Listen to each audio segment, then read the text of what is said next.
Šiaulių futbolo akademija kviečia berniukus ir mergaites gimusius 1997–2000 metais lankyti futbolo treniruotes. Teirautis telefonu 8650 88 517. Daugiau informacijos rasite internete www.fknapolis.lt.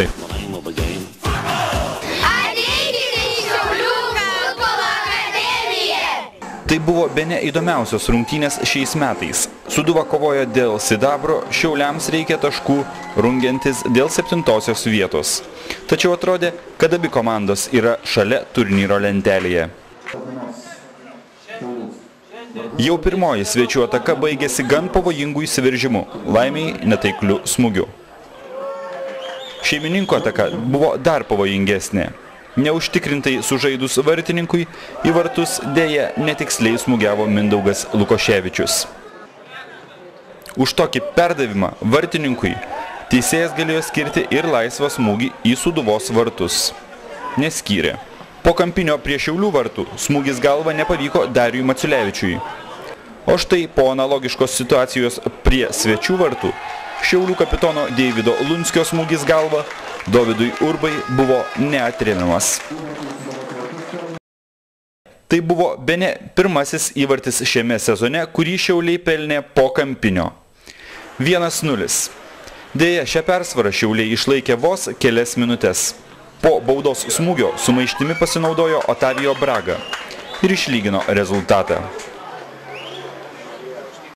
Vartininkui nesugavus kamuolio, puolėjui nebuvo sunku įmušti iš kelių metrų. Čia pat po dar vieno kampinio Davidas Arlauskis, kiek virš vartų smūgiavo galvą. Dar po kelių minučių, dar vienos atakos metu, vienas kitam smūgiuoti sutrukdė Viktor Raskov ir Mantas Kuklys. Kėlinio pabaigoje pavojingesni buvo Sūduvos futbolininkai. Tačiau vieną po kitos jų smūgius atmušinėjo Ingus Lukovičius. Ypač pavojingas buvo Jose Negreiros smūgis iš keletos metrų. Jau beveik pasibaigus pirmojo kėlinio laikui. Antrasis kėlinys prasidėjo dar vienu Sergej Kazuiberda smūgiu į Šiaulių vartus. Vėl vietoje Lukovičius. Šiaulių atsakas buvo šis Viktor Raskov įsiveržimas ir nestiprus, tačiau klastingas smūgis į vartų kampą.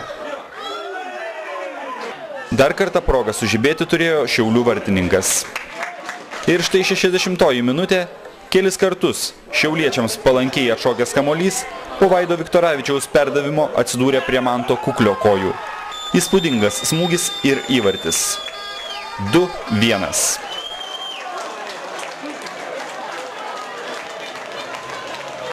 Dar kartą lemiamu tapęs Kuklio super įvartis.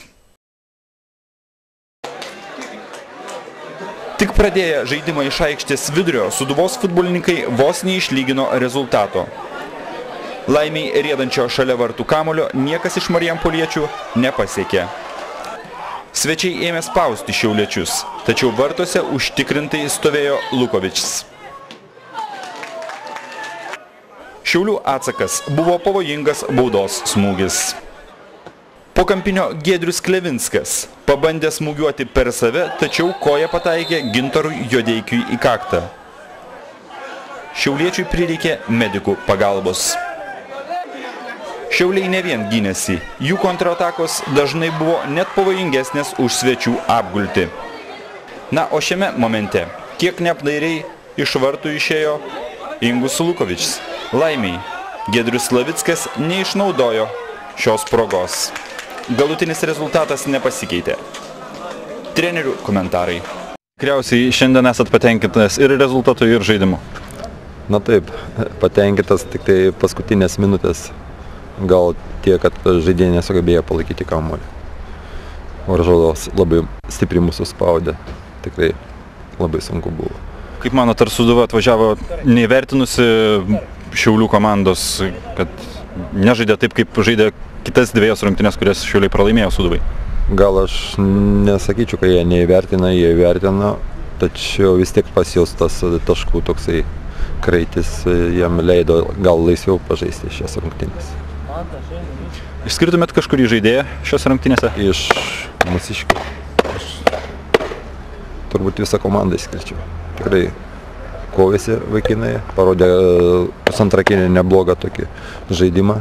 Tik tai, kai sakiau, galas antro kėlinio toks, sulindom į vartus ir gynėmės. Savo komandos vertimų tai aš neigiamai, nei rezultatas, nei žaidimas, tai buvo vienos iš prastesnių rungtynių. O kodėl, ar nusiteikimų nebuvo, ar aikštė sunki, ar tas, ir rezultatas neigiamas. Gal tikrai žaidėjai atvažiavo neįvertinę Šiaulių?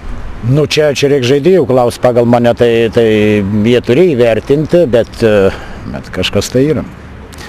Ir mes turim visą savaitę tai ir pasiruošimo šio rungtynėm tarpą tokį, tai pagal viską tai turėjau žaisti, o šiandien matyt gal ir tas neįvertinimas, ar jau ant laurų atsisėdo ar kas. Bet žaidimų nebuvo, todėl kad vangus žaidimas minimas, o Šiauliai tradicinis ir tas jų žaidimas, jie padarė kontras, įmušė 2 įvarčius ir mes pralaimėjom. Nors turėjom momentų, kur kaip sako, linija ritas ir neįmušta, tai viskas.